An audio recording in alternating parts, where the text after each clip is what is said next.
De Metro de Valencia, que costó la vida a 43 personas y 47 resultaron heridas. Con esta ya son 95 concentraciones saliendo a la calle, reclamando que se reconozca que hubo negligencia en la gestión de un transporte público, que faltaba seguridad y que se ha hecho todo lo posible por manipular la investigación del accidente. 95 ya, y parecen muchas, y efectivamente lo son. Pero quiero recordar a todos los que estáis aquí, porque es algo que yo también desconocía, que la Coordinadora Feminista lleva casi 15 años concentrándose todos los primeros miércoles de mes, reclamando, denunciando que se pongan soluciones al problema de la violencia de género, que se haga algo para solucionar el problema de las mujeres que mueren a manos de sus parejas.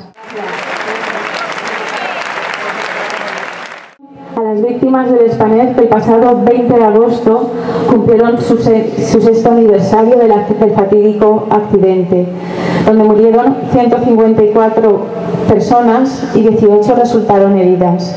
Así que los 5 minutos de silencio nos gustaría compartirlos, además de la memoria de los afectados por el accidente del metro, también con todas las mujeres que han sido víctimas de la violencia machista y de los fallecidos en el accidente de Spanair. Empezamos los 5 minutos de silencio.